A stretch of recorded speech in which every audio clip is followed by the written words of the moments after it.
계란으로 바위치기 맞습니까, 여러분들? 네, 내라고 대답하는 부분이 오늘 아주 잘 가져온 것 같습니다. 네, 좋습니다. 좀 이따 추우면 문도 닫으면 좋을 것 같아요. 우리 선교하면은 여러분들 얘기하신 대로 그런 이미지들이 좀 떠오를 것 같아요. 어렵다, 부담스럽다, 나와는 좀 관계없는 얘기다. 저도 선교 딱 하면 저의 사랑하는 은사 선생님인 목사님인 분께서 이제 선교사라고 계시는데 그 외국만 떠오르는 약간 그런 느낌들이 있습니다. 우리가 생각했을 때는 그렇게 외국으로 뭔가 먼 데로 가서 복음이 없는 지역에 복음을 선포해야 되는 그런 일이라고 생각하죠. 근데 그렇지 않습니다. 선교의 목적은 무엇입니까? 이 땅에 하나님의 나라를 세우는 일입니다. 다시 한번요. 선교의 목적은 이 땅에 하나님의 나라를 세우는 일이다. 모든 사람이 하나님 나라에 거하기 원하면서 우리는 선교하는 거예요. 그렇기 때문에 외국 땅에 국한되지 않습니다. 당장 우리가 적하고 살아가고 있는 지역들, 그 지역 모두 다 우리의 선교 대상인 것이죠. 죽전당, 학교, 군인이 있어서 군대, 그리고 회사, 가정, 모든 것들이 저기 충성, 예, 감사합니다. 모든 것들이 선교의 대상인 것이죠. 이것이 바로 선교적 삶을 이야기하는 건데요. 우리 교회는 선교적 공동체를 꿈꾸고 있습니다.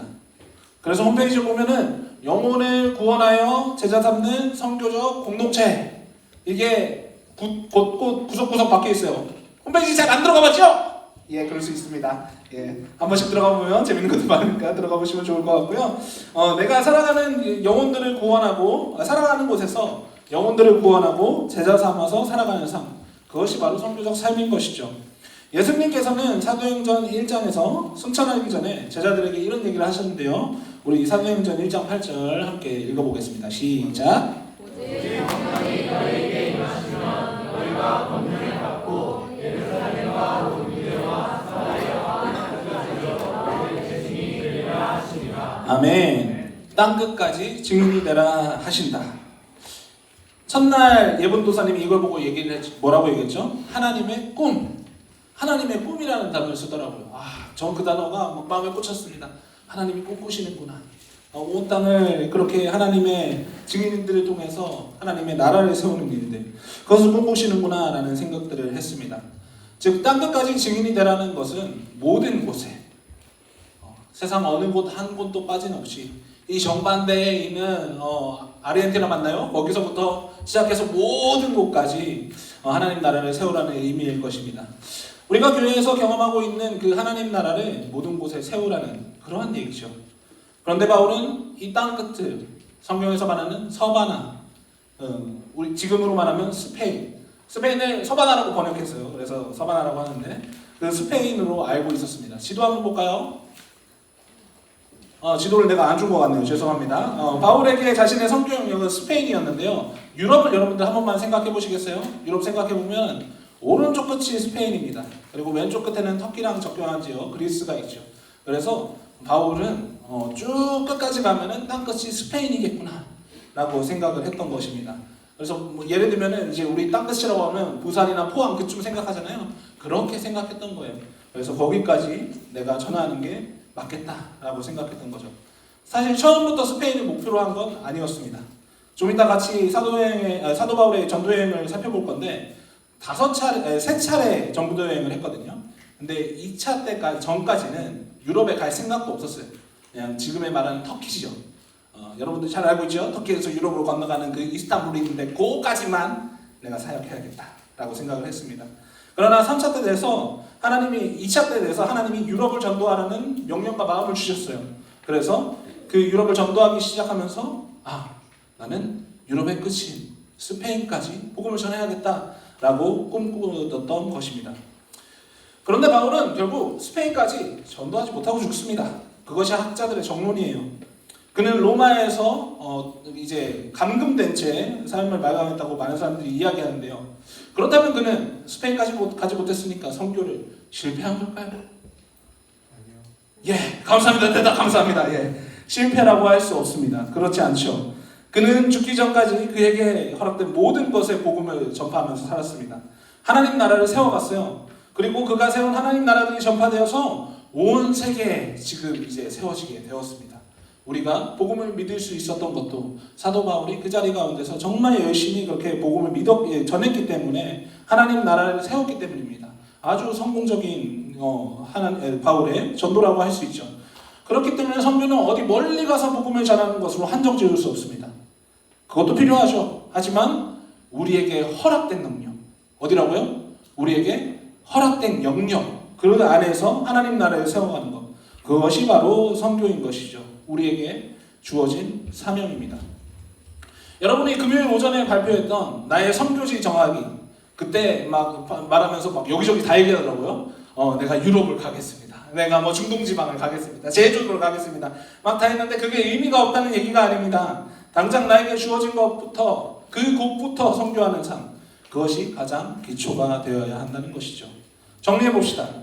선교는 하나님 나라를 세우는 것입니다. 먼 타지가 아니라 어디? 나에게 허락된 영역에 세우는 것. 그 모든 공간에 하나님 나라를 세우는 것이 바로 선교적 삶인 것이죠. 근데 그것이 쉽나요? 어렵습니다. 나도 어려워요. 그렇게 못하겠어요. 나 살기도 바쁜 세상인데 그렇게 됩니까? 예, 쉽지 않죠. 그곳에 하나님 나라를 세운다는 것이 어떤 건지도 사실 뜬구름 같이 그려져요. 하나님 나라를 세운다. 하나님 나라를 건설해야 된다. 하나님 나라를 전파해야 된다. 이렇게 얘기하는데 그게 어떤 건지 잘 모르겠습니다. 그래서 오늘은 사도 바울의 전도여행을 통해서 하나님 나라를 세운다는 것이 어떤 것인지 살펴보고 우리가 구체적으로 어떻게 그렇게 세워갈 수 있을지를 같이 꿈꿔보는 시간을 가지려고 합니다. 저는 이 하나님 나라를 세운다는 것을 조금 다른 말로 바꿔서 얘기하고 싶은데요. 충돌이라고 이야기하고 싶습니다. 하나님 나라를 세우는 게 왜 충돌일까요? 이상한 말 같습니다. 충돌하면은 제가 어제 지담자매랑 부딪혀서 지담자매가 날아갔거든요. 그런 게 충돌이죠, 그죠? 멀리 날아가는 그런 게 충돌. 부딪혀서 깨지는 게 충돌입니다. 그런데 왜 이것을 충돌이라고 얘기하냐면 하나님 나라는 우리가 살아가는 이 세상과 정반대의 세상이기 때문에 충돌이라고 얘기하는 것입니다. 우리 마가복음 10장 43절에서 45절 말씀 화면에 나옵니다. 같이 읽어볼까요? 시작!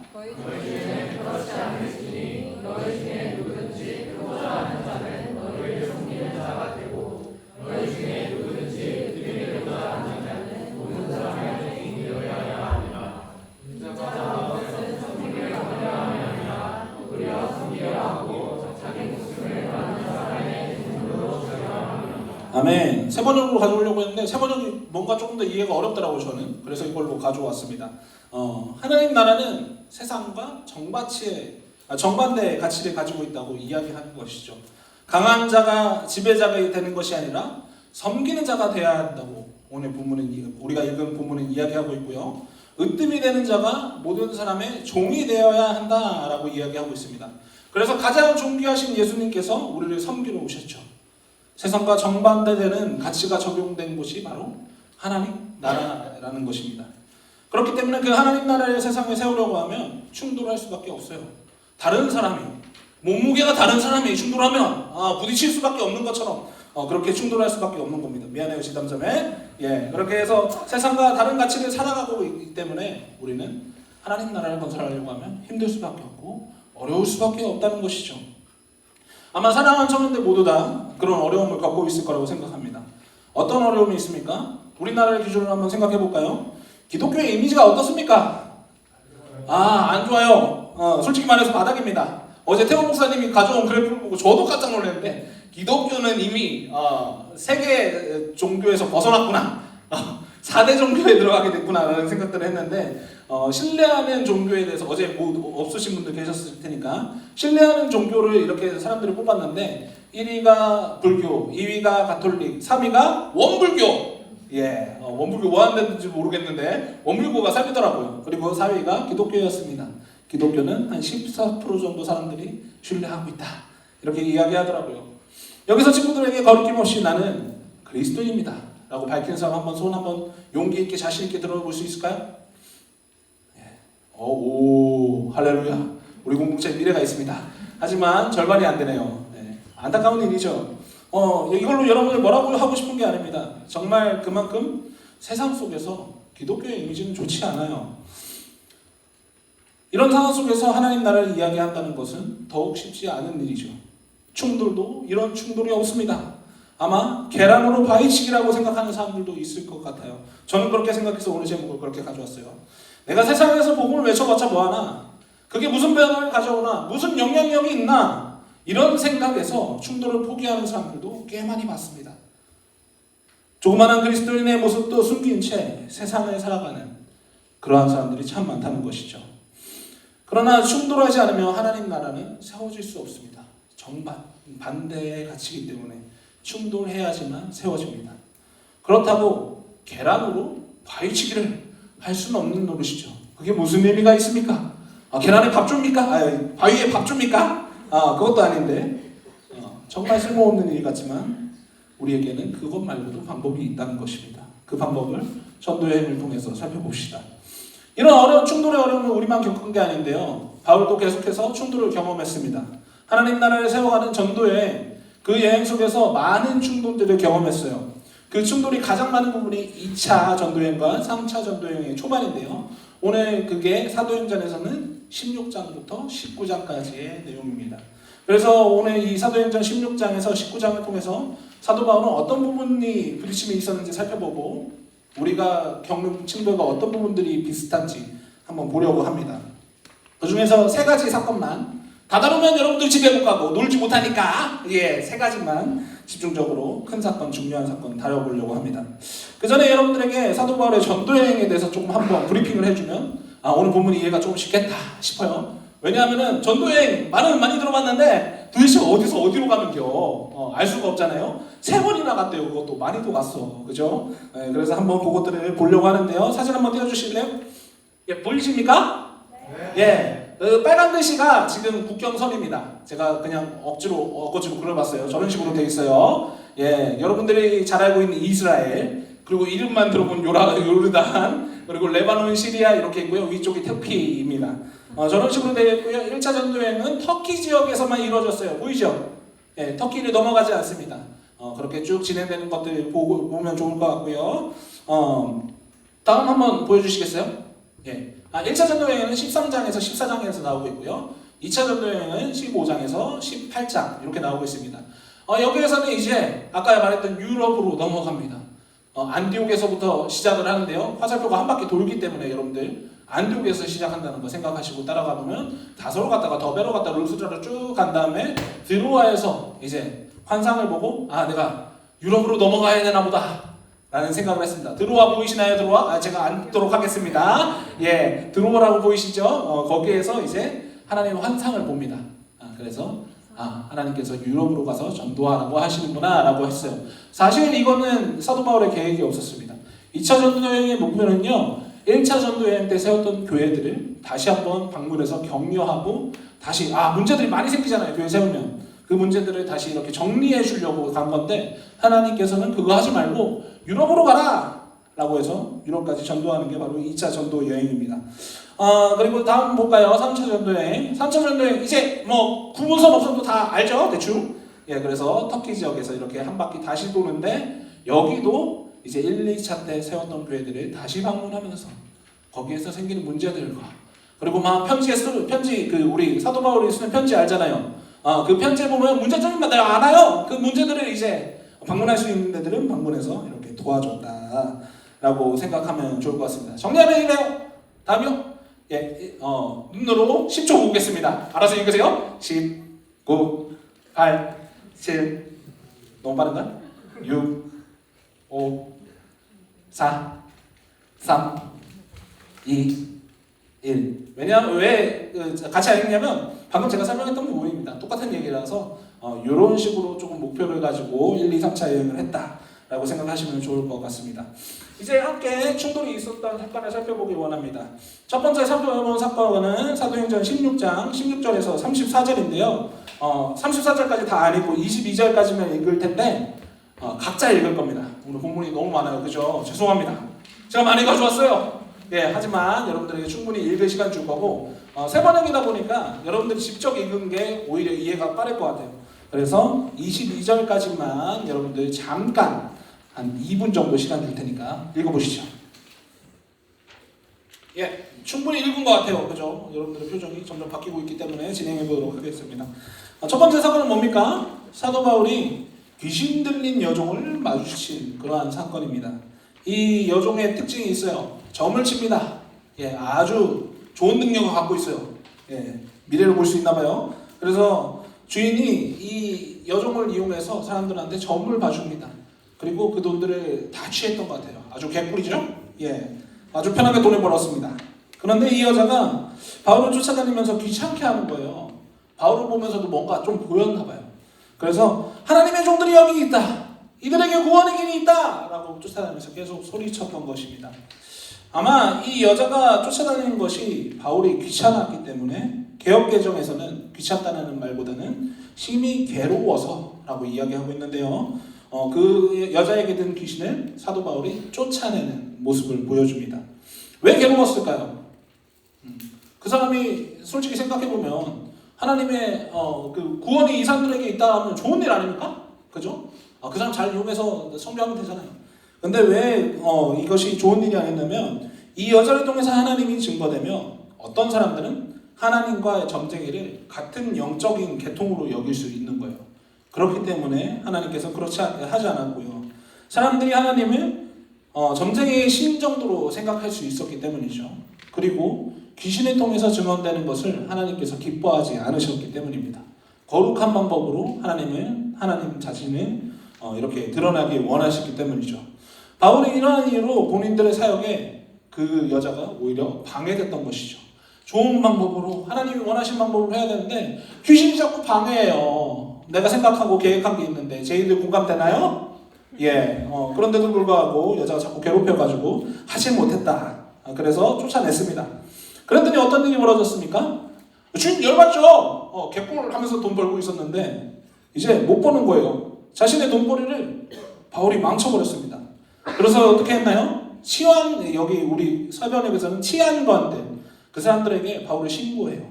그래서 바울이는 매를 맞고 옷이 찢겼다는 건 좀 되게 신기하던데 옷이 찢기고 매를 맞고 옥에 갇히게 됩니다. 바울은 하나님의 사역을 위해서 여자를 내쫓았어요. 그게 하나님이 원하시는 방법이었으니까요. 그러나 그 결과는 어떻습니까? 매 맞고 옷에 갇히는 것입니다. 왜 갇혔나요? 죄를 지어서인가요? 아니요. 주인이 자신의 돈벌이를 망친 데에 대한 보복을 당한 것이죠. 집주인의 가치, 돈이 최고라는 가치, 세상의 가치를 망가뜨리려고 했기 때문에 고난을 당하고 있는 모습을 보여줍니다. 사랑하는 여러분, 복음을 전하는 충돌은 이런 것입니다. 세상 사람들이 가진 가치를 부시는 일이에요. 정면으로 그게 아닙니다 라고 말할 수 있는 그것들을 없애버려야 되는 그러한 일입니다. 그래서 고통을 받을 수밖에 없어요. 부딪히면 지난주에 어제 아팠나요? 미안합니다. 그렇게 아플 수밖에 없어요. 충돌하면. 여기 여러분들 고통을 당하는 분들 계십니까? 삶의 자리에서 충돌을 겪고 계신 분 있나요? 어떤 충돌을 겪고 계십니까? 오늘 지금 이 시간 먼저 나눠보려고 하는데 여러분들 좀 이따가 잘 놀기 위해서 제가 소그룹 모임도 지금 해버리려고 해요. 그래서 뒤에 보면 질문이 있거든요. 그래서 그 질문은 소그룹끼리 나누진 않을 거고 옆에 사람 한 명 골라보세요. 1대1로 나눌 거니까. 이게 수가 안 맞는다 그러면 3시 하셔도 됩니다. 안 되겠다 싶으면 3시 하시고 질문은 27페이지에 있습니다. 27페이지에 있는데 근데 여러분들이 충돌 겪어야 되는 곳이 어딘지 아는 것이 중요한 것 같아요. 상대방은 내가 충돌 겪는 곳이 어딘지 모르잖아요. 그래서 먼저 내가 어디에서 충돌을 겪는지 나눠보시고 하나님이 그 충돌을 어디 보낸 곳이 거기에서 어떻게 복음을 전하는지 그리고 어떤 충돌을 겪고 있는지 여러분들 나눠주시면 될 것 같습니다. 혹시 없을 수도 있죠. 충돌 안 겪을 수도 있어요. 그때는 왜 없는 것 같은지 나눠주시기 바랍니다. 둘씩 아니면 셋씩 짝지어서 나누고 제가 시간 되면 말을 해드리겠습니다. 나누세요. 잘 나누셨나요? 이제 한번 우리 같이 기도했으면 좋겠습니다. 제가 기도할게요. 우리의 나눔 가운데 함께 하시고 우리 충돌 가운데 함께 하시는 예수님의 이름으로 기도합니다. 아멘. 짧죠? 아마 여러분들 아주 요가느라 바빴을 것 같습니다. 그죠? 충돌하고 있는 무언가 아니면 누군가 그거에 대한 얘기로 꽃이 피웠을 텐데 그것이 소망이 되길, 소망으로 바꾸는 예수님을 점점 알아갔으면 좋겠습니다. 두 번째 사건, 17장 16절에서 23절까지의 말씀입니다.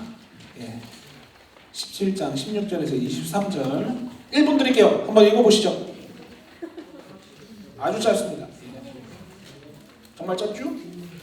8구절이에요. 1분 너무 짧다? 2분 드릴게요. 두 번째 사건은 어디서 일어난 사건이죠? 예, 맞습니다. 16절에 나와있죠. 아테네. 저는 성경 처음 읽을 때 개혁적으로 보면 아덴이라고 읽었어요. 아덴이라는 나라가 있었구나 라고 생각했는데 아테네였습니다. 예, 아테네에서 일어난 일입니다.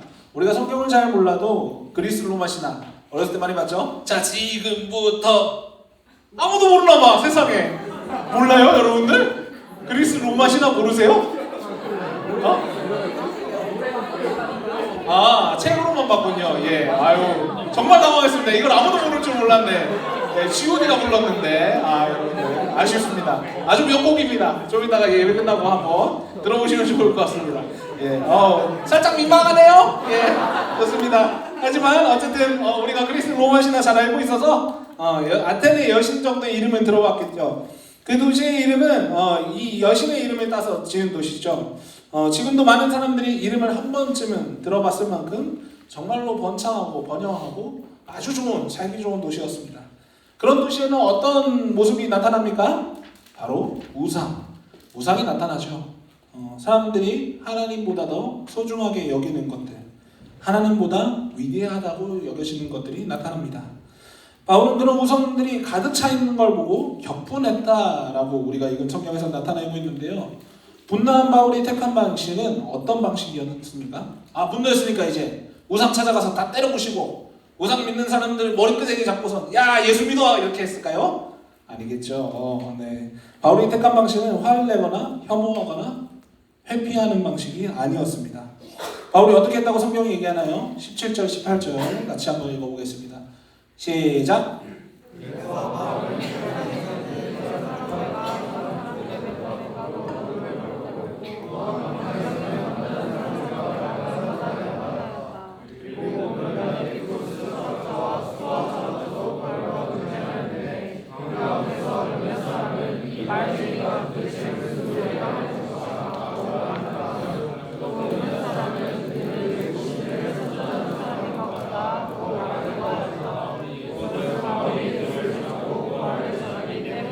아멘. 초등학교 때 돌림 노래로 배웠었는데 그거 듣는 것 같았어요. 이쪽과 속도가 약간 달랐습니다. 그래도 좋았어요. 네, 좋습니다.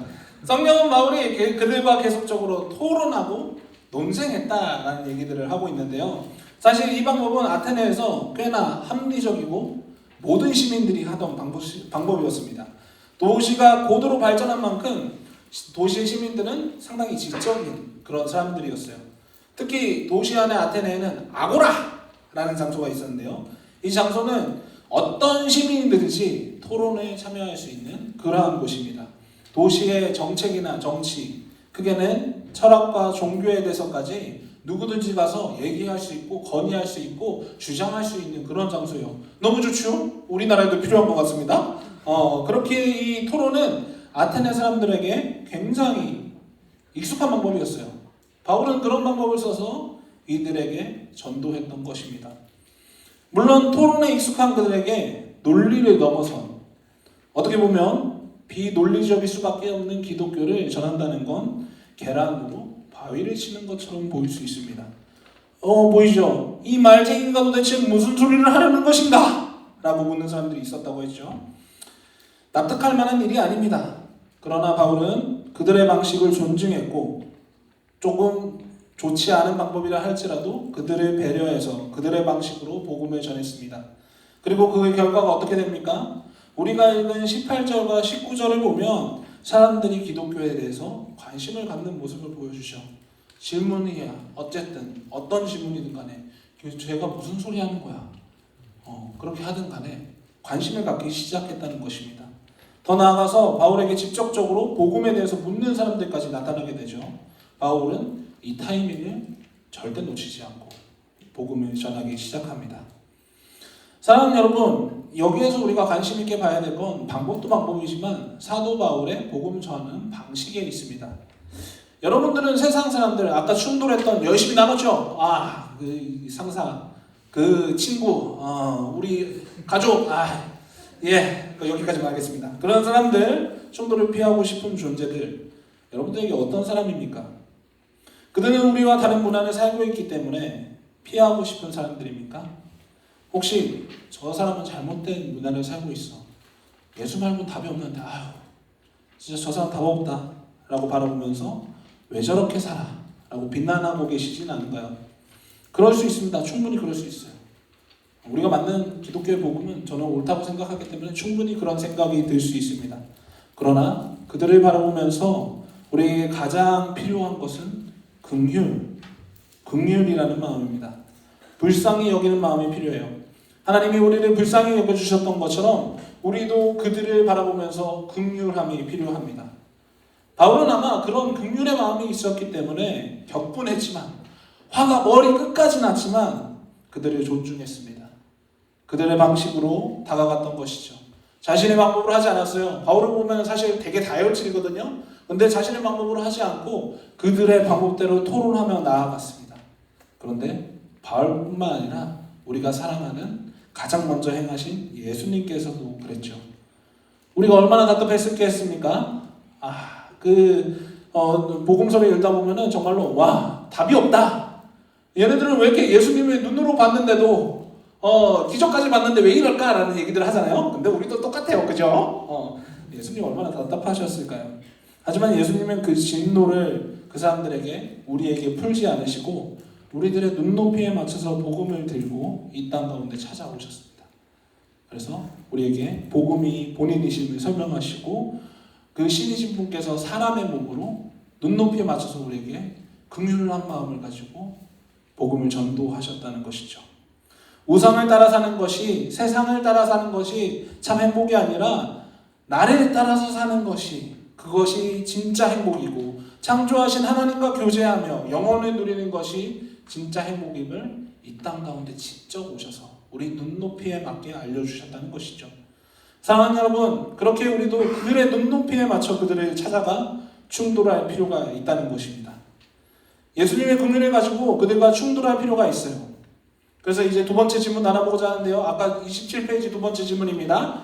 방금 나눴던 사람과 다른 사람과 나눴으면 좋겠습니다.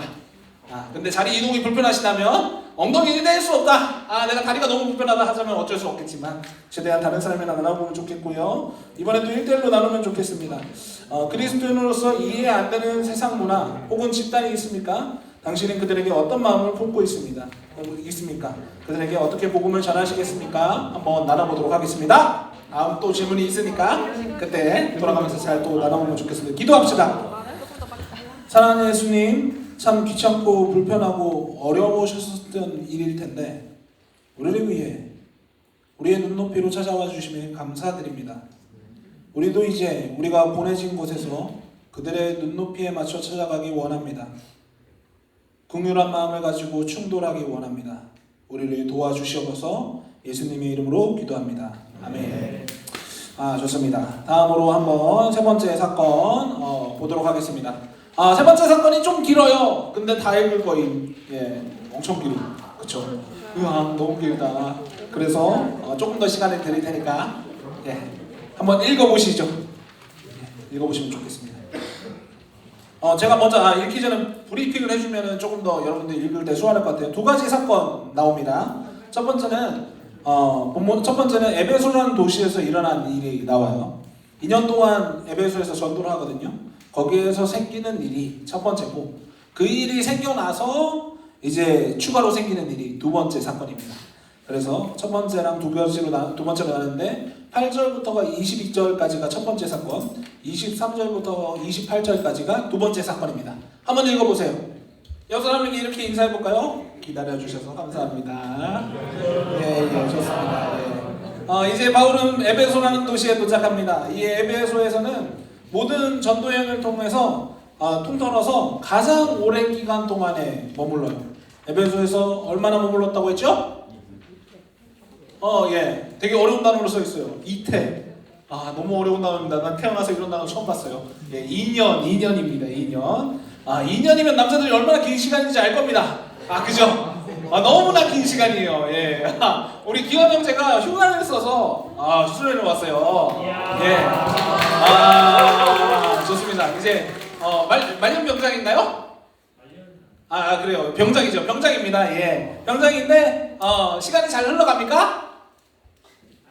예, 너무 슬프네요. 시간은 안 갑니다. 2년은 너무 긴 시간이에요. 그죠?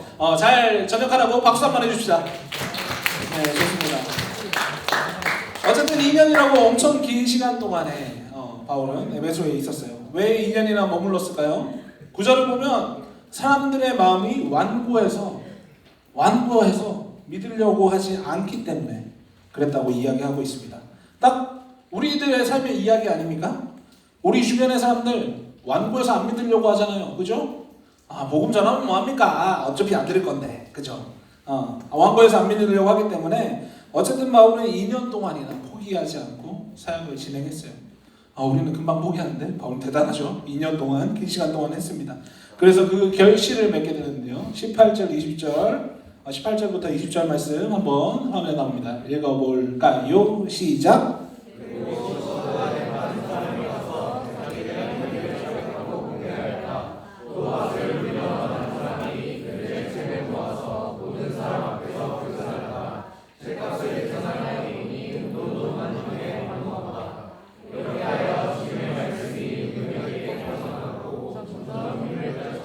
아멘. 사람들이 변하기 시작합니다. 누가 시키지도 않았는데 와가지고 자기가 한 일을 자백한대요. 뭘 자백했는지 모르겠지만 갑자기 와가지고 자백을 해요. 놀라운 일입니다. 그리고 마술을 부리던 사람들이 자신들의 밥벌이였던 책들, 마법을 어떻게 하는지 주문서 이런 거였겠죠. 그런 것들이 다 불사르는 모습을 보여주는데요. 저기 은돈 5만 립 얘기하고 있는데요. 현대에 같이 맞추신 분께 커피. 아까 그리고 왜 커피 맞춘 사람들 연락 안 하죠? 연락해 주세요. 보내드리겠습니다. 커피 찍어보세요. 5천만 원. 업. 55만. 네, 맞았어요. 정확히 맞았습니다. 예, 50억입니다. 네, 엄청나죠. 50억치 책을 다 불태워버렸어요. 예, 카톡 주세요. 제가 까먹으니까. 예, 좋습니다. 50억을 다 불태웠습니다. 한 큐에 가버렸다. 그렇죠. 사람들은 세상보다 더 귀한 가치를 얻었습니다. 50억이 중요하지 않아요. 그래서 변화됐습니다. 자신의 부끄러움을 감추는 것보다 50억을 얻는 것보다 예수를 얻은 하나님을 아는 기쁨이 더 컸기 때문에 이러한 선택을 한 것이죠. 그러나 이어지는 사건에서는 그렇지 못한 사람들의 모습도 보이죠. 이 에베소에서는 아르테미스라는 여신이 있었는데요. 아르테미스 하면 그리스 로마 신화에 나왔던 것 같은데 라고 생각할 텐데 그 여신이랑 다른 사람입니다. 동명이 여신 뭐라고 해야 돼? 아무튼 그런 거예요. 예, 인간은 아니니까. 우리가 그래도 한 번쯤 들어본 적은 있을 거예요. 성경을 봤으면 아르테미스 여신. 개역 개정에는 아데미 여신이라고 나옵니다. 한 번쯤 들어보셨을 거라고 생각해요. 사진 한번 띄워볼까요? 예, 아르테미스 신전 이렇게 생겼습니다. 학자들이 그림으로 복원한 건데 그리스 가면 지금도 가장 유명한 신전의 터 중 하나라서 거기에 보러 가는 게 필수 코스라고 얘기를 합니다. 이 아르테미스 여신은 유럽 지역에서 가장 오래 존재했던 신 중에 하나예요. 정말 오래됐습니다. 여러분들 상상하는 거 그 이상으로. 언제 시작됐는지조차 모를 정도로 진짜 오래되고 유명한 신이었어요. 그래서 아르테미스 하면은 에베소의 아르테미스 신전이 떠오를 정도였다고 합니다. 그래서 사람들은 그 신전 앞에서 장사를 하기 시작했어요. 관광지 가면 장사 많이 하잖아요. 제가 신혼여행 때 피사에 갔었는데 피사 앞에 사람이 그렇게 많더라고요. 파는 것들이 많습니다. 그리고 피사 모형 이렇게 팔더라고요. 여기서도 똑같이 은으로 신전을 조각해서 그렇게 파는 사람들이 있었습니다. 그런데 에베소가 바울로 인해서 예수님을 믿게 되자 이제 이 신전 조각을 사는 사람이 없는 거예요. 줄어듭니다. 돈벌이가 막히기 시작했어요. 그래서 그 조각을 하던 사람 중에 데메드리오라는 사람이 이 일을 하는 사람들을 선동하기 시작합니다. 이들은 그래서 모여가지고 야, 바울 때문에 우리 굶어 죽겠다. 그러니까 나가서 시위하자 해가지고 다 모여서 아르테미스 여신이여 외치면서 돌아다닙니다. 많은 사람들이 그래서 그 소리를 듣고 선동당해서 뭔 일인지도 몰라요. 그냥 갑자기 튀어나와가지고 이렇게 같이 그 시위에 참여할 정도로 큰 소동이 일어났다고 성경은 이야기합니다. 여러분은 이 사건을 보면서 어떤 생각이 드십니까? 저는 반응하는 사람, 그러니까 복음을 전했을 때 반응하는 사람도 있는 반면에 그렇지 못한 사람들도 여전히 있구나라는 생각이 듭니다. 2년 동안 전도해서 결실을 맺은 사람도 있어요.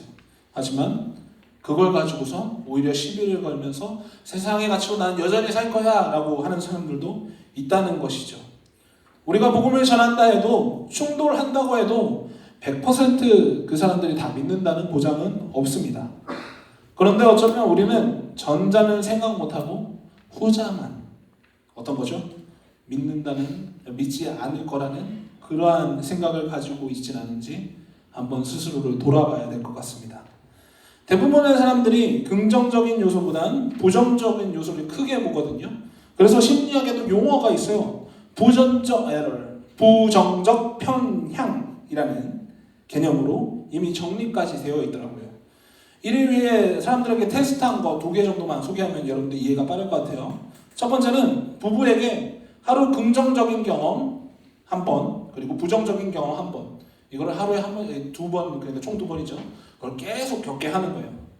그런데 부부에게 기억에 남은 것은 무엇이었을까요?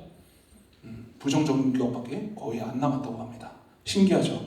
긍정적 경험 1회로는 부정적 경험 1회를 상쇄시키기 어렵다는 이야기인 거죠. 두 번째 테스트한 거, 사람들에게 100만 원을 얻을 기회와 100만 원을 잃을 위험 중에서 무엇을 선택할지 물었는데요. 여기 나와 있지만 여러분들 궁금해요. 나는 잘 모르겠어서 100만 원을 얻을 기회를 선택하겠다. 손 한번 들어주세요.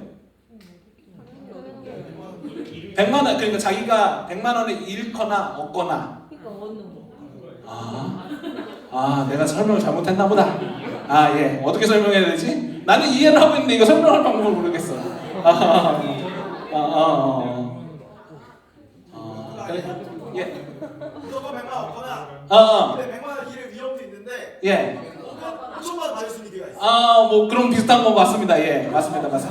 그래서 아무튼 사람들은 부정적인 거에 더 약간 관심을 가지고 요걸 내가 피해야겠다에 관심이 있는 거예요. 100만 원을 얻겠다보다는 잃지 않는 데에 사람들이 집중한다고 이 테스트의 결과는 나타난다고 합니다. 그리고 뇌파 또한 긍정적인 영향보다는 부정적 영향에서 확실히 훨씬 크게 반응한다고 하는데요. 그래서 우리의 전도는 충돌 속에서 부정적인 사람들에게 부정적인 생각을 사람들에게 더 많이 갖고 있지 않은가 싶습니다. 전에도 안 믿을 텐데 나로 전하나? 모르겠다. 저 사람 내가 너무 싫어. 몸 복음을 전해. 난 모르겠어. 못하겠어. 이런 생각들이 더 우리에게 앞서진 않나 생각합니다. 그래서 충돌을 피하는 경우가 많을 수 있다고 여러분들에게 말씀드리고 싶은 겁니다. 그래서 이 포인트를 가지고 세 번째 질문 나눴으면 좋겠는데, 세 번째 질문은 27페이지 질문이 제가 잘못 적었기 때문에 앞에 보고 할 겁니다. 한번 띄워주시겠어요? 예, 띄워져 있네요. 같이 한번 읽어볼까요? 시작.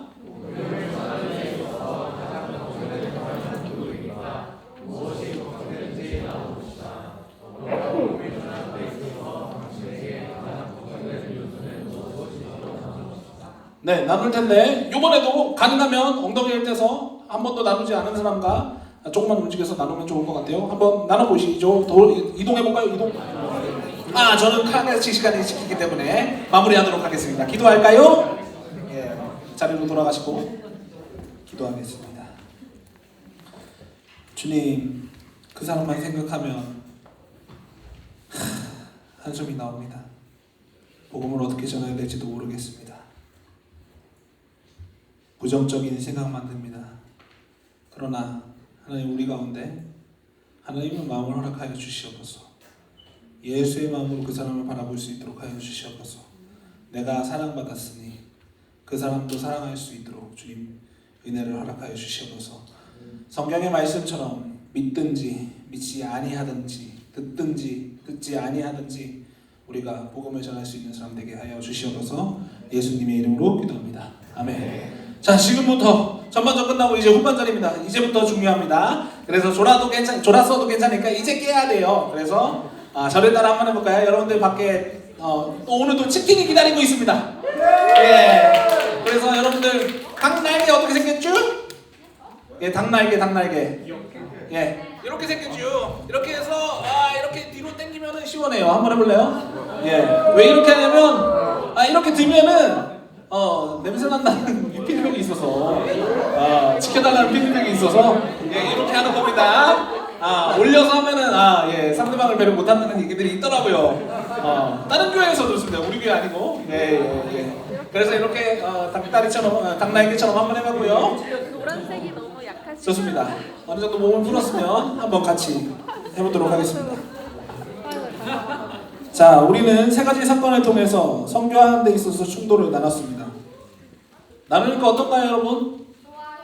좋나요? 네. 근데 가능할 것 같아요? 선교 가능할 것 같아요? 예. 저는 나누면 오히려 더 절망시키지 않았을까? 왜냐하면 제가 긍정적인 얘기는 안 했어요. 그쵸? 실제로 겪을 수 있는 문제들에 대해서만 우리가 나눴고 그 문제들이 이런 거다라고 고백했기 때문에 어쩌면 더 절망적일 수도 있을 것 같습니다. 야, 선교 진짜 어렵구나. 안 되는구나. 나만 안 되는 게 아니라 나랑 얘기 나눌 사람도 안 되는구나. 그러한 절망들이 있을 수 있습니다. 나눔 속에서 그런 긍정적인 요소가 발견 안 돼서 그랬을 것 같은데요. 바울도 마찬가지 아니었을까요? 어쩌면 바울은 우리를 뛰어넘어서 목숨까지 걸어야 했던 그러한 상황이었기 때문에 우리보다 더 심각하면 심각했지 쉬운 상황이라고 얘기할 수 없습니다. 목숨을 걸고 세상과 충돌하는 그러한 선교를 진행했습니다. 그런데 바울이 포기했나요?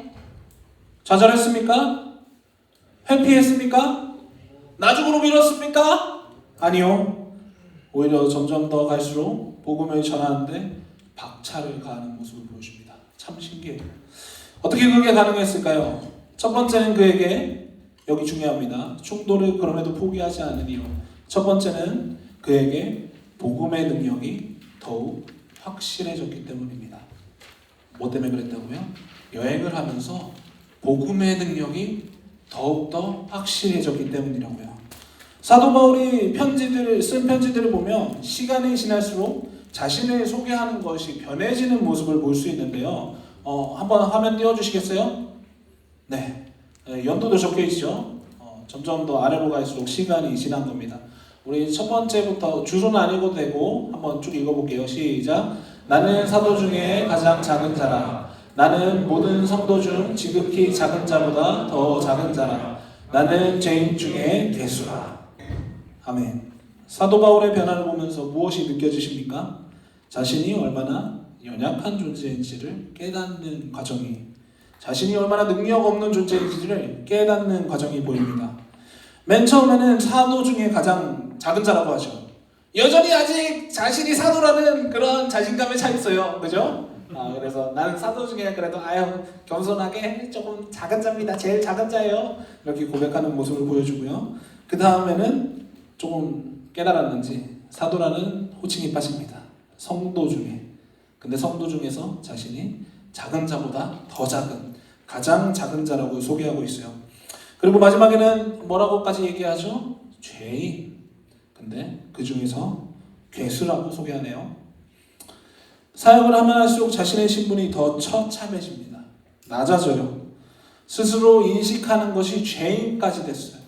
그 중에서 괴수라고 이야기합니다. 이런 자존감으로, 자존감 진짜 낮은 거 아닙니까? 누가 여기에서 자기 자신을, 요거 좀 말로 바꾸면 이런 걸 것 같아요. 죄인 중에 사형수다. 누가 자신을 그렇게 표현하겠습니까? 그럴 사람은 아무도 없을 거예요. 그런 자존감을 가져갔는데 이렇게 자신이 초절한데 어떻게 복음을 외치겠습니까? 어떻게 전하겠어요? 스스로 죄인이라고 하는 사람의 말을 사람들이 어떻게 믿겠습니까? 여러분은 내가 범죄자 중에 사형수다라고 하는 사람의 말을 믿을 수 있겠습니까? 어려울 거예요. 아니, 불가능할 겁니다. 적어도 색안경을 끼고 보거나 의심하면서 그 말을 들을 거란 말이에요. 그런데 바울은 그런 자의식 속에서도, 그런 고백 속에서도 세상과 충돌합니다. 부딪힙니다. 어떤 상황과 환경 속에서도 세상의 가치와 충돌하는 모습들, 복음을 가지고 충돌하는 모습들을 보여줘요.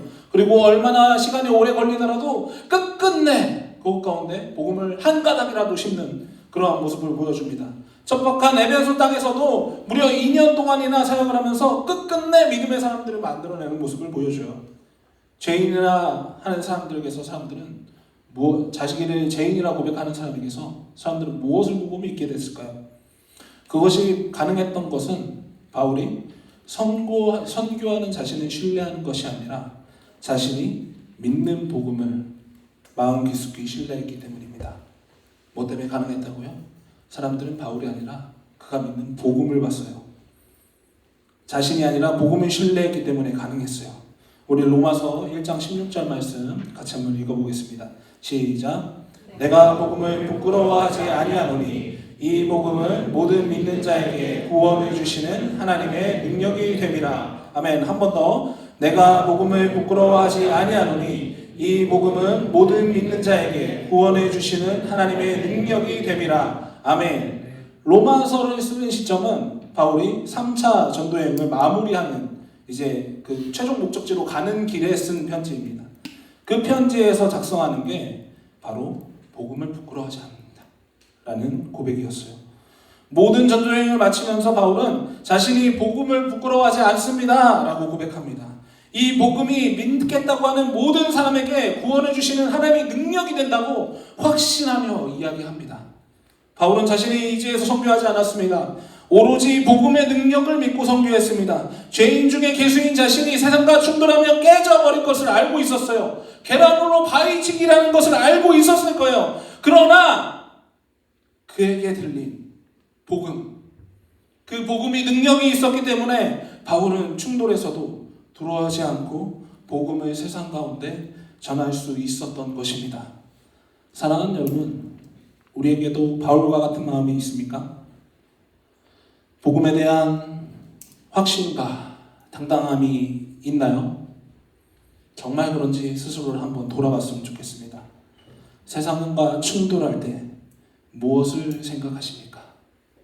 깨지고 부서질 계란처럼 나약한 나를 먼저 생각하시진 않습니까? 그래서 부딪힐 용기조차 없고 오히려 세상의 눈치를 보면서 선교하고 있진 않으십니까? 복음을 전해도 내 말을 들을 리가 있을까? 내가 이렇게 이것밖에 안 되는데 나 때문에 하나님이 오히려 절감되는 건 아니야? 라는 생각으로 눈치 보는 사람들이 있습니까? 복음을 전하다가 내 자신이 다치지 않을까? 복음을 전하면 사람들이 나를 손가락질 하지 않을까? 나를 보면 복음이 보이지 않는데 내가 어떻게 전하겠나? 이렇게 생각하시는 분들이 있습니까? 선교의 성공 실패 여부에 모두 내가 들어가 있음을 봅니다. 맞습니다. 나를 기준으로 선고하면 우리는 실패할 수밖에 없습니다. 가능성이 없어요. 바울이 스스로를 죄인 중에 개수라고 하는데 저 같은 사람이 바울보다 어떻게 잘할 수 있겠습니까? 망할 수밖에 없습니다. 사랑하는 여러분, 그러나 복음을 믿고 신뢰함으로 바울처럼 선교한다면 성경에 이루어지는 놀라운 이야기들이 우리 삶에 이루어질 수 있습니다. 근데 우리가 그걸 신뢰 못해요. 알긴 아는데 내 삶에 일어날 수 없는 일이라고 생각합니다. 그래서 불안하니까 걱정되니까 시도조차 못하는 게 우리의 현실 아닙니까? 여러분만의 이야기가 아닙니다. 저는 교회에서 계속 생활하는 목사인데요. 저에게 그런 일이 없을까요? 저에게 허락된 선교지가 어디일까요? 교회입니다. 교회에서 하루 종일 있기 때문에 저한테 허락된 선교지는 교회예요. 교회가 왜 선교지입니까? 교회는 믿음이 가득한 곳인데 사실상 그렇지 않은 모습들도 있습니다. 한국 교회에 문화가 아닌 걸 이야기하는 게 옳은 것을 옳다고 얘기하는 것이 시율입니까?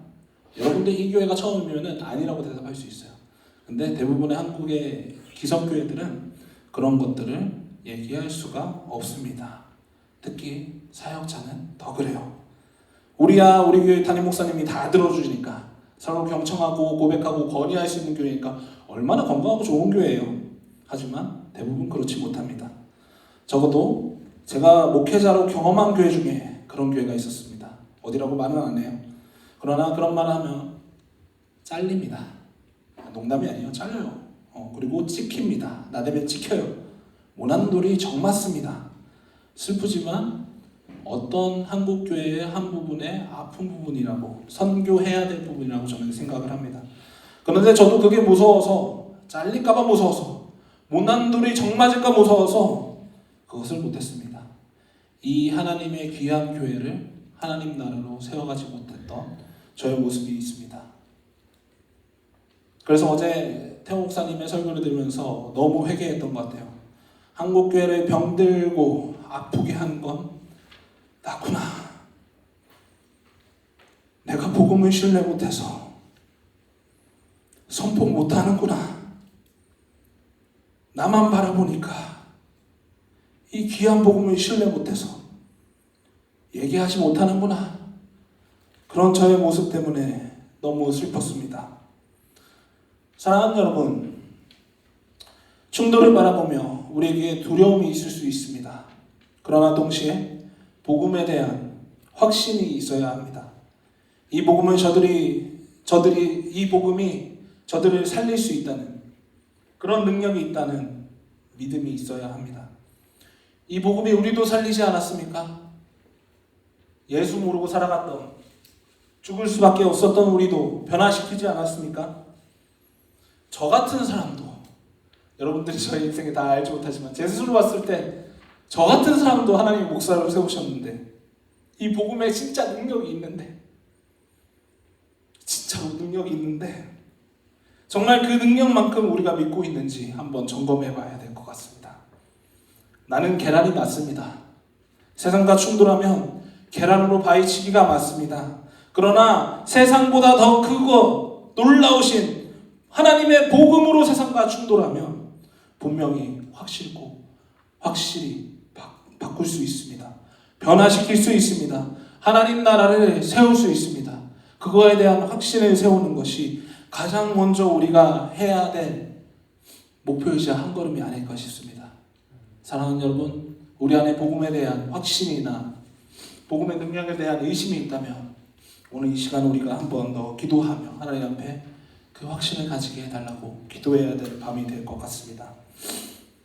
바울이 기꺼이 세상에 충돌할 수 있었던 또 한 가지 이유는 혼자 하는 것이 아니었기 때문입니다. 우리 성경에 나오는 구절들 띄워줄 텐데 같이 한번 읽어보기 원합니다. 좀 길어도 한 절 한 절 주소는 안 읽어도 됩니다. 읽어보도록 하겠습니다. 시작. 한밤쯤 되어서 바울과 실라가 기도하면서 하나님을 찬양하는 노래를 부르고 있는데 죄수들이 듣고 있었다. 바울을 안내하는 사람들이 바울을 아테네까지 인도하였다. 그들은 바울에게서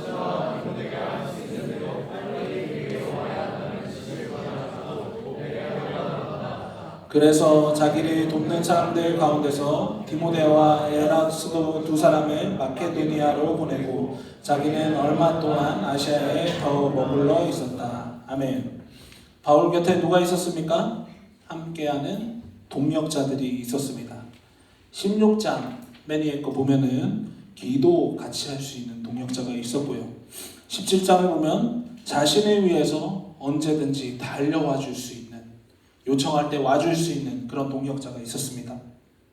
그리고 19장을 보면 자신을 대신해 보낼 수 있는, 그러한 믿을 수 있는 동역자도 있었습니다.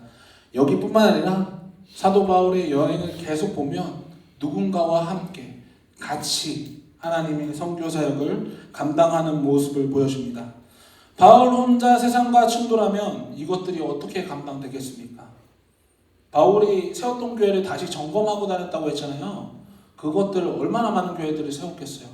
근데 우리가 서신서에서 봤던 것처럼 알고 있듯이 여기서 문제 터지고 저기서 펑하고 터지고 저기서 펑하고 계속 터져요. 근데 바울이 거기 한 군데 다 들렸다면 어떤 일이 일어났을까요? 교회들 망했을 겁니다. 그 중요한 골든타임에 그 교회를 찾아가지 못할 수 있었기 때문에 교회들은 다 망했을 거예요. 계란으로 바위치기였을 겁니다. 그런데 동역자들과 함께하면서 이 고비들을 헤쳐나갔던 것이죠. 사랑하는 여러분, 우리에게는 소그룹이 있고 청년부가 있고 교회 공동체가 있습니다. 여러분의 사랑하는 동력자들이 여기 다 있습니다. 그런데 여러분, 이 질문이 기분 나쁠 수 있는데 한번 해보겠습니다. 여러분의 동력자가 진짜 동력자 맞습니까? 아니면 일주일에 한 번 만나서 수다 떠는 친구입니까? 바울의 동력자들은 일주일에 한 번은커녕 한 달에, 아니 몇 달에 한 번 그렇게 모일 수 있는 사람들이었습니다. 자기 다 각자 다른 지역에서 자기의 사역을 감당하던 그런 사람들이었어요. 그런데 그런 사람들을, 자주 보지도 못하는 사람들을 동역자라고 부를 수 있는 이유가 뭡니까? 그들은 예수로 하나 되었기 때문에, 예수 안에서 겪은 충동들을 두고 함께 기도하며 하나님 나라를 세워갔기 때문에 그들을 우리는 동역자라고 부릅니다. 시간을 많이 보내서가 아니라, 같이 많이 얘기해서가 아니라, 성령 안에서 하나님 나라를 세우겠다는 한 꿈을 꾸고 서로를 위해서 기도하고 도왔기 때문에 그들을 동역자라고 세상은 이야기합니다. 한 공동체라고 세상은 이야기합니다. 선교적 공동체라고 이야기합니다. 그 기준으로 본다면 우리는 서로를 얼마나 동역자라고 여기고 있을까요? 저는 여러분들이 소그룹 할 때 어떤 대화를 나누는지, 어떻게 소그룹 모임을 갖는지 잘 모릅니다.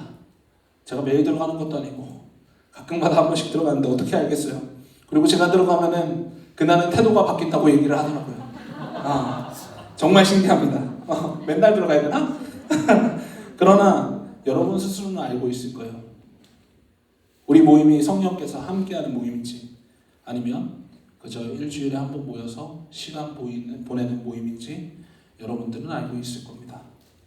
우리가 꿈꾸고 말하는 선교적 공동체는 이런 것입니다. 그냥 이 같은 자리에서 선교적 삶을 살겠습니다, 결단하고 선교적 공동체가 될 수는 없어요. 무슨 의미가 있습니까? 여기에서 우리가 같이 기도하고 선교적 삶을 살겠습니다 하면 그게 공동체입니까? 아니요, 저는 그렇게 생각하지 않습니다. 함께 하나님 나라를 세우는 꿈을 꾸고 도전하고 계속 같이 이어나가야지 그것이 선교적 공동체라고 생각합니다. 바울과 일행들은 그것을 해냈던 사람들이었기 때문에 선교적 공동체라고 이야기합니다. 충돌하며 겪는 어려움을 서로 위로해주고 기도해줄 수 있어야 됩니다. 중도라는 문제를 두고 함께 고민하고 결단하며 성장해야지 선교적 공동체입니다. 그리고 보내진 그곳에 하나님 나라를 세웠을 때 함께 기뻐하고 축복하며, 와, 우리가 하나님 나라를 함께 세웠어! 라는 기쁨을 누릴 수 있어야 그것이 선교적 공동체 아닐까요? 사랑하는 여러분, 우리의 모임을 세상 모임 정도로 만들지 맙시다. 여러분들의 귀한 시간이잖아요. 제가 알기로는 여러분들 일요일날 소그룹 모임 끝나면 빨리 친구 만나러 가는 걸로 알고 있습니다. 그 정도로 여러분들 시간도 귀하잖아요. 일요일날 저녁 다른 약속 가야 되잖아요.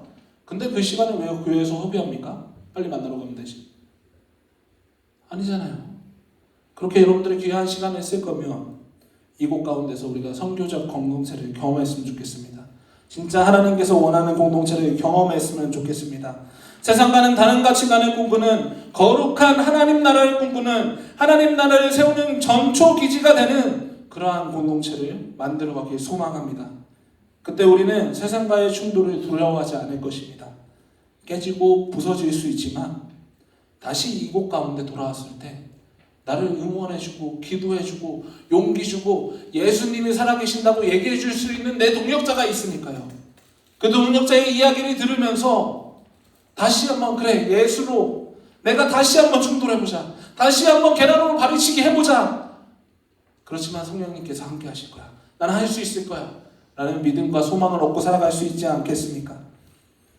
나를 응원해주고 기도해주고 함께해줄 동역자와 공동체가 있기 때문에 우리는 다시 한번 힘을 내어서 세상과 충돌하러 나아갈 수 있을 것입니다. 이제 말씀을 마무리하려고 하는데요, 찬양팀 나와서 준비해 주시면 좋겠고요. 사랑하는 여러분, 선교, 하나님 나라를 세워야 되는 이유가 뭡니까? 성경에서 얘기하기 때문입니까? 아니면 이 목사가 앞에서 선교하라고 얘기해서입니까?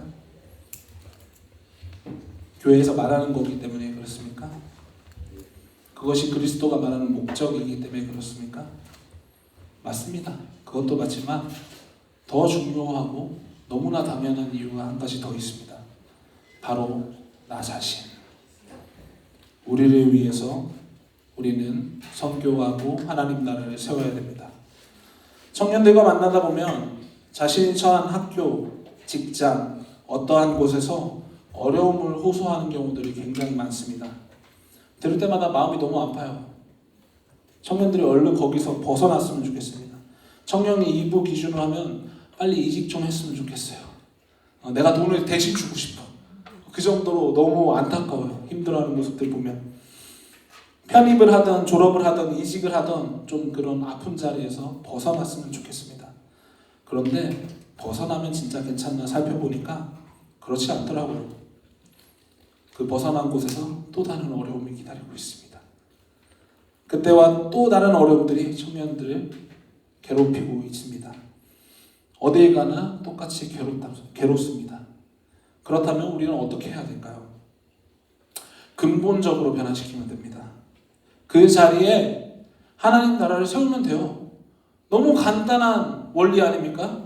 그곳이 고통받고 너무 힘든 자리라면 그곳 가운데 하나님 나라를 세우면 되죠. 변화시키면 되죠. 그곳을 내가 있어도 즐겁고 좋을 곳으로 만들어내면 되죠.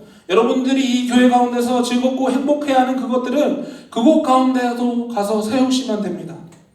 그렇게 하면 벗어날 필요도 없어요. 전전긍긍할 필요도 없어요. 우리가 머문 자리가 정말 행복한 자리가 될 수밖에 없는 것입니다.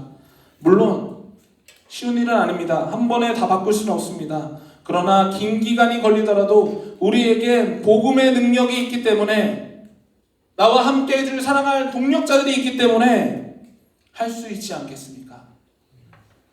바울이 에베소에서 2년 동안 사역해 마음이 굳은 자들을 돌이킨 것처럼 시간이 얼마나 걸리더라도 그 자리 가운데 하나님 나라 세울 수 있지 않겠습니까?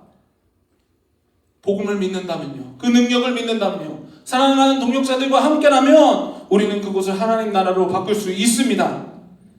이번 수련회의 주제가 홀씨입니다. 저는 어렸을 때부터 이 민들레 씨를 가지고 노는 걸 참 좋아했는데요. 보면 이쁘잖아요. 뭔가 약간 되게 이쁘게 생겼고 괴롭히게 생겼어요. 그렇죠? 바람 불면 날아가니까. 보는 재미가 있습니다.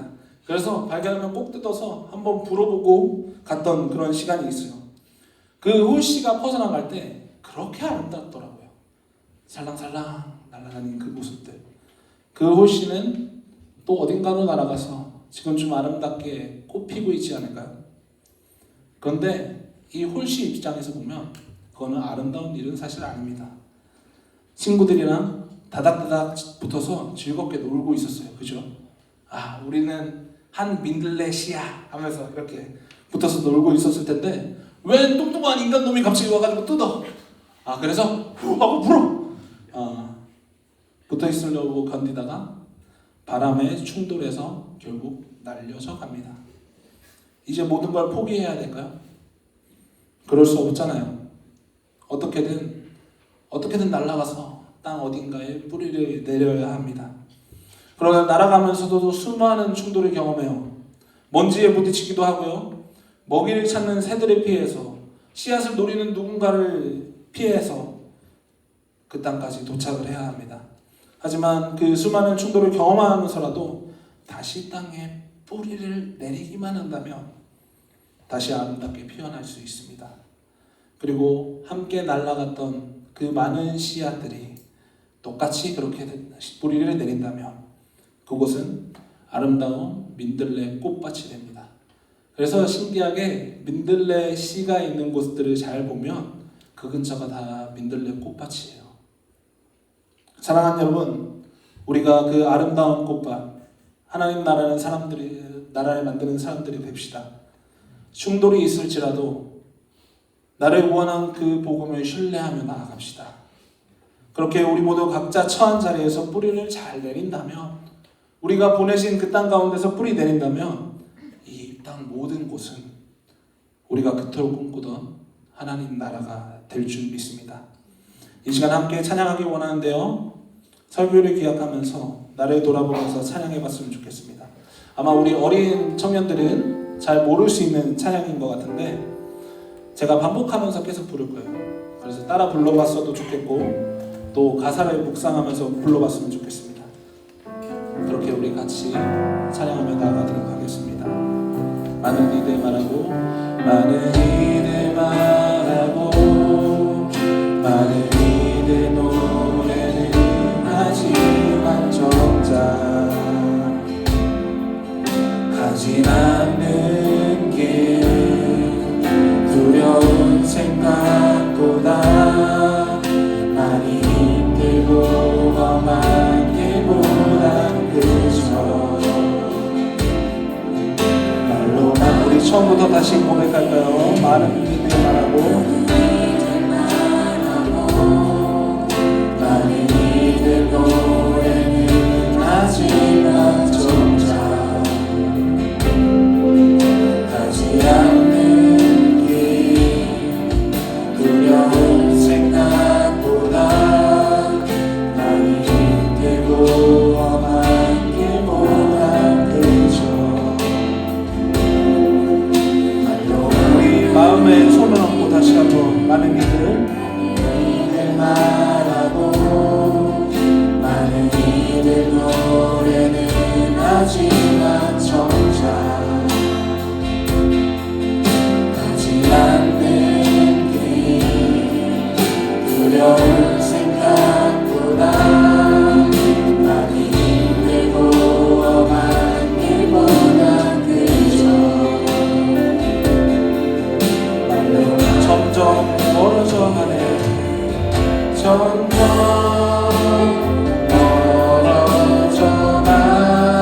멀어져가네 내게 생명 주었던 그길 점점 미워하려 하네 내게 사랑 주었던 그길 다시 복음 앞에 다시 복음 앞에 내 영혼 서해 주님 만나 그때 나 다시 돌아가 주님께 예배드리며 다시 십자가에 처음부터 다시 사랑할까요? 많은 일을 말하고 많은 일을 노래하지 우리의 모습을 기억하며 고백합시다 하지만 정작 가지 않는 길 두려운 생각보다 많이 힘들고 험한 길보다 그저 말로만 가려 점점 멀어져가네 내게 생명 주었던 그길 점점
여러분, 복음이 여러분에게 어떤 존재입니까? 그저 말로만 존재하는, 머리로만 하는 그런 능력 없는 것입니까? 아니면 여러분들을 죄에서 구원하고 변화시키고 살리신 능력으로 받아들이고 있습니까? 이 시간 우리 함께 복음을 마음에 대시게 보길 소망합니다. 나에게 얼마나 복음이 소중했는지, 얼마나 능력 있게 역사했는지 다시 한번 마음에 품어보길 원합니다. 신앙생활의 그 어떤 것도, 심지어 선교마저도 이것이 되지 않으면 불가능합니다. 이 시간 복음을 다시 내 마음에 찾읍시다. 그것이 우리가 가야 할 출발일 줄 믿습니다. 혹시 이 자리에 아직 복음이 무엇인지 알지 못하는 지체도 있습니까? 다른 분들 기도할 때 나가고 싶고 집에 가고 싶은 분들 계십니까? 그게 바로 저였습니다. 그런 사람이 예수 알고 목사가 되는 이런 일도 있지 않습니까? 그 예수님이 오늘 당신도 찾아가 주실 것입니다. 기도가 어려우시다면 앞에 기도 부분을 반복해서 간절하게 읽어주시길 소망합니다. 마음을 담아 주십시오. 묵상해 주십시오. 그리고 그 간절함을 보고 예수께서 당신의 마음의 문을 열어주실 것입니다. 저는 신앙생활 초반에 기도할 줄 몰라서 고작 외치는 것이 나의 하나님, 나의 예수님, 이 두 단어만 구구장창 반복하던 때가 있었습니다. 그런 기도에도 하나님은 늘 응답해 주셨습니다. 당신의 마음이 간절함이 있다면 오늘 당신에게도 그 예수님께서 찾아가 주실 것입니다. 이 시간 우리 다시 한번 복음을 기억하며 마음에 품길 소망하며 또 복음을 알길 소망하며 함께 기도하며 나아가도록 하겠습니다. 기도합시다. 나의 하나님.